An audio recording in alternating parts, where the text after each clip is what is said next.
As someone who will readily tell you that Smoking's bad. You shouldn't smoke. sometimes life and curiosity just take you into the domain of where vices reside. Well, howdy everybody, it's Brandon, and welcome to my video detailing my build process for my latest instrument that I've acquired, my Cigar Box Guitar. This video really kicks off a new adventure for what I want to do on my YouTube channel, where I have been increasingly interested in a number of stringed instruments from around the world.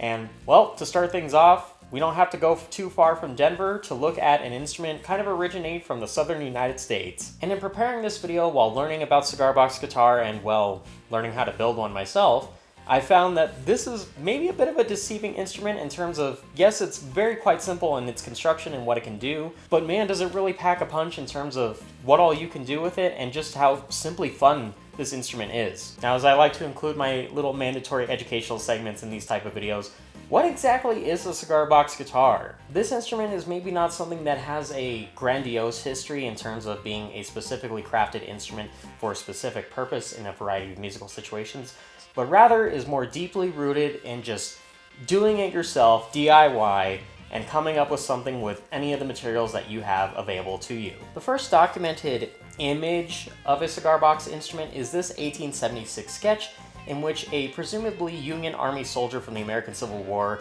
is at his campsite playing a cigar box fiddle in which, well, the cigar box is the body of the instrument. In particular, through the late 19th and early 20th centuries, these sorts of DIY instruments, including cigar boxes and other instruments made of numerous different household items and appliances, really became popular with the jug-style bands of Black Americans from the southern United States. These musicians and the early development of blues music that came of this, of course, cascaded into the love of rock and roll that we all know today. In World War I, soldiers dealing with the horrors of trench warfare also found time to craft DIY instruments, also including cigar boxes, just to pass the time in the otherwise brutal conditions that they were facing. With the advent of the Great Depression in the United States, DIY instruments also became very popular just as, well, more people were facing abject poverty, and so the means in which to entertain yourself to otherwise pass the time and not be able to do much else led to some very interesting constructions. But in particular with the cigar box guitar, at the early onset of the Depression in 1931,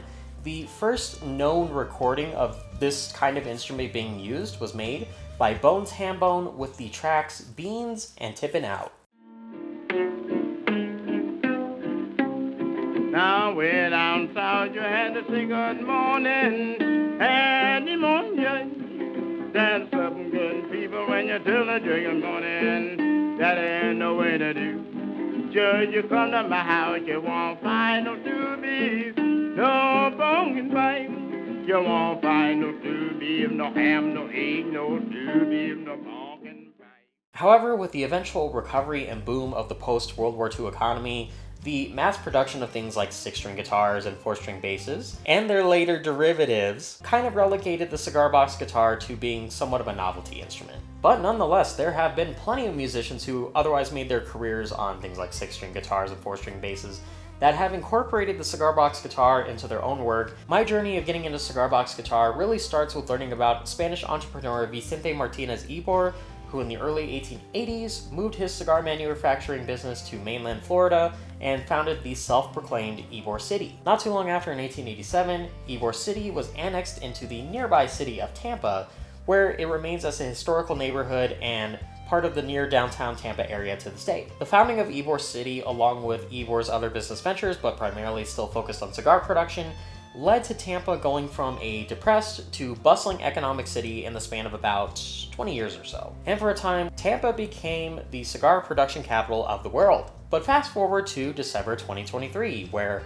I and my family are on holiday in Tampa visiting, well, other family. And at this time, with Cigar Box Guitar on my radar as something I wanted to cover for a YouTube video, I actually had a couple options about how I could go about maybe acquiring one. About an hour north of Tampa in Brooksville is Southern Fire Guitars, and Michael, who runs that shop and the YouTube channel that also bears the same name, unfortunately, well, I did not get to visit, and I really wanted to on that trip. It just didn't work out for timing that I could go. I still highly recommend the deep catalog of very cool videos that he has specifically on Cigar Box Guitar, just about playing the instrument with really cool fun licks and riffs, as well as things to look out for as you attempt to build one on your own. If and when I ever visit Tampa again, I definitely hope to visit Southern Fire Guitars in person, because again, Michael's videos have been really helpful about me just understanding this instrument in general. The other option that I had, and considering that we did get to visit Ybor City and see the many cigar shops that line the storefront there, was to, well, acquire a cigar box of my own and attempt to build a cigar box guitar with no prior experience. The first shop that caught my eye while we were visiting Ybor City was Ybor Cigars Plus, who sold me this very beautiful natural wood with gold lettering box that I used as the base of this guitar. Now again, I'm going to mention that I don't endorse to do the whole smoking thing, but I will mention that after having finished this cigar box guitar build and even all the installation of the other pieces of wood that I've installed in this thing, this box smells ridiculously good. For someone who can't smell all that well, I'm glad I have an instrument that smells really nice. But now as we transition over to the side of the video where I detail the build process for building my cigar box guitar, this is where I drop the major disclaimer, as always, on my build project videos that I am not a professional luthier by any stretch. I'm not qualified towards building guitars, basses, cigar box guitars, any of that. I do not recommend you try to replicate how I built my cigar box guitar as I depict in this video, but what I will do is I will leave links in the description of this video from professional cigar box guitar builders whose resources that I did source from in the making of my own instrument. Unless otherwise stated, all of the parts that I used to make my own functional cigar box guitar were sold by CBGitty, a parts and luthier shop based out of New Hampshire. And without further ado, to get into the good stuff of building my cigar box guitar, I started by ordering CBGitty's 23-inch scale bolt-on neck, a pack of tuning machines, cover knobs for the electronics pots,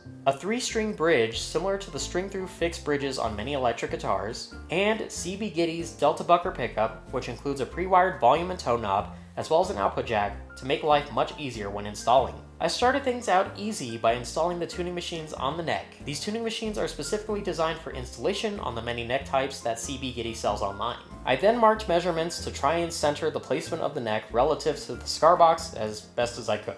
I then marked off and drilled holes to fit the volume and tone pods and the output jack on the face of the upper lid of the cigar box.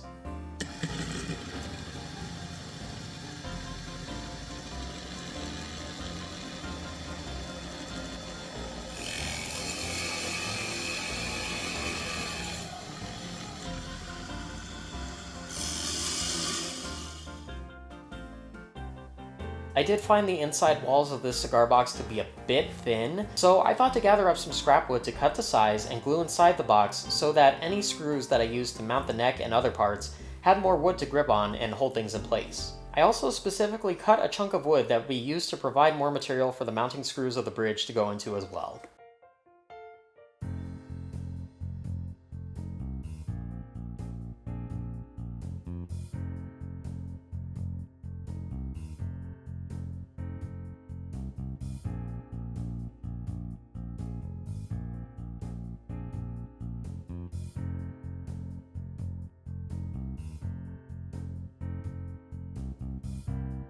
After waiting 24 hours for the wood glue to set, I installed a Dunlop strap lock system because even as this is a lightweight instrument, I use strap locks on just about everything. For my choice of guitar strap, I used this sleazy looking cheetah print guitar strap.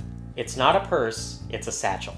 Next came perhaps the hardest part of this build for me, which was installing the neck, which is where I feel that I did the worst job at. More on that later. CBGitty has a great video about how to specifically install their bolt-on neck, but I did end up with something slightly different and not so pretty on the inside, though I was able to mount the neck pretty well centered to where I measured it on the cigar box to begin with. I forgot to record this part on video, but after this is where I used that block of wood I cut earlier for the bridge, put that onto the underside here, and then screwed the bridge onto it. At the same time is where I strung the bridge up through to the tuning machines with a set of throwaway strings, not what's on here now. And that was just to make sure that once I screwed the bridge in that the strings lined up as best possible as I could get it.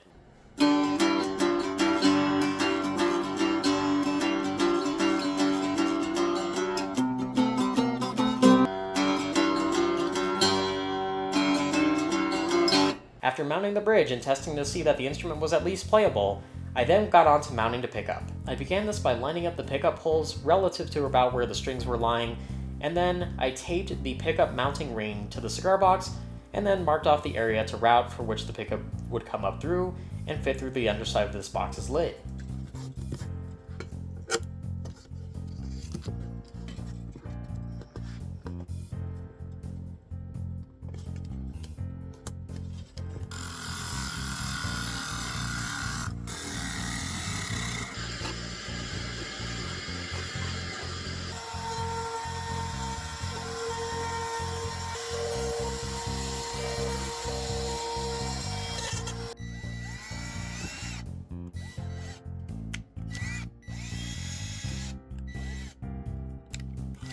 The last bit of drilling I did was also on the lid of the box to install the brass grommets I bought for aesthetics.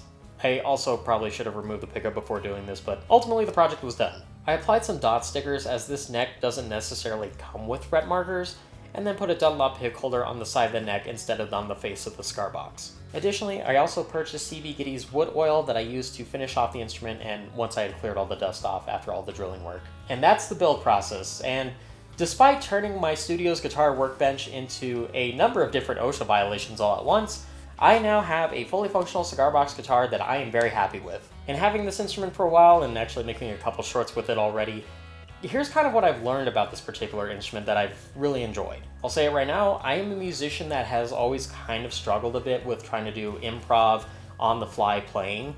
I usually like to keep things very structured and have, like parts pre-written and such. But if you are looking for something to try and work your brain with and get those creative juices flowing, Cigar Box Guitar I've found is a fantastic way to do that, and I've had so much fun coming up with new ideas for stuff I would just, maybe try out and throw out there. Or, I don't know, if something came up where I was having an improv on the spot, I can do it. While I already have an acoustic and an electric guitar that are tuned to an open G chord, which is why I should mention that I have this tuned to as well as an open G, just GDG. Cigar Box Guitar is kind of helping me a little bit to get a little more familiar with playing in 6-string open G, and well, with what I'm already kind of doing on that, I look forward to even becoming a little more jammy on 6-string versions of open G. And since you typically tune this instrument anyway to an open chord, you do have a lot of fun options already for just moving power chords up and down the neck, and then throw in a couple notes or here and there to make maybe a little more spicy chords along the way. If you really enjoy kicking back and playing on 12-bar blues, this is an absolute good machine instrument for that,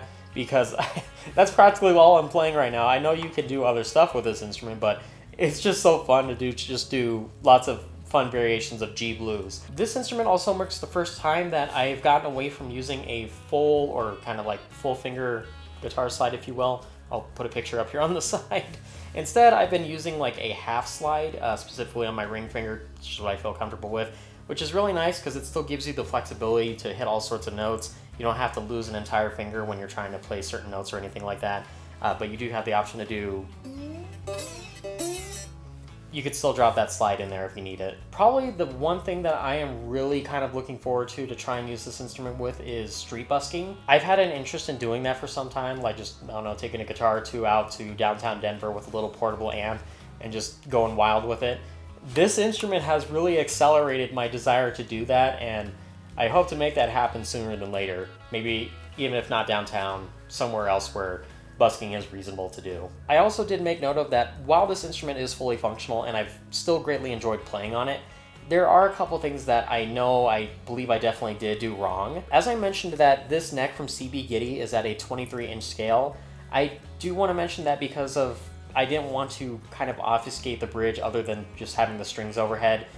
With the Ybor Cigars Plus logo that's really cool in gold here on the lid of the instrument. I did move this bridge back about a ½ inch so that it is now at a 23.5-inch scale. I haven't encountered really any problems with keeping this instrument in tune or intonation per se, but just so you know, if that happens where you don't want to mess up the logo of your instrument if you choose to do like a bridge like this styling. I didn't show this in the build process part of the video, but I actually was trying to do the output jack on the side of the instrument over here.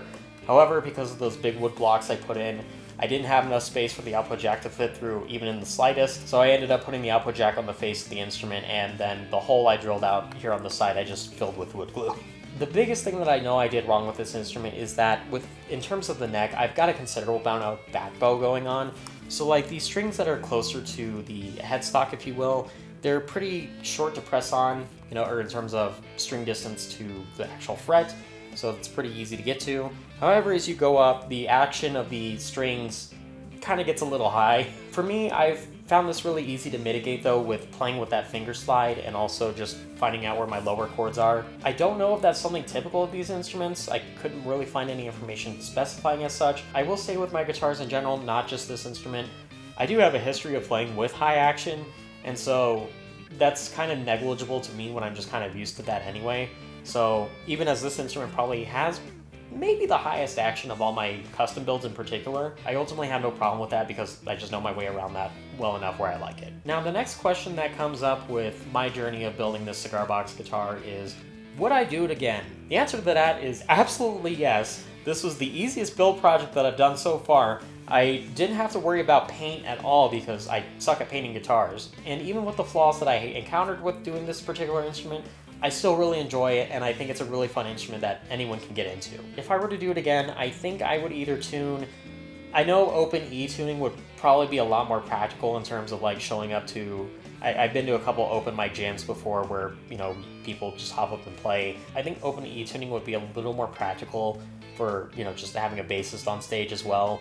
Just make things easy and play some E blues because E blues is easy to access. As practical as going to open E would be, I really want to go to open F, just a half step up, just because F minor slash C minor, if that works in there as well, those are probably my favorite keys of music to write original music ideas in, and so I think having just an open F instrument would be really fun to tinker around with too. I also still have quite a few leftover parts from what I ordered from CBGitty that all I would really need to do is just get another neck, pickup, bridge.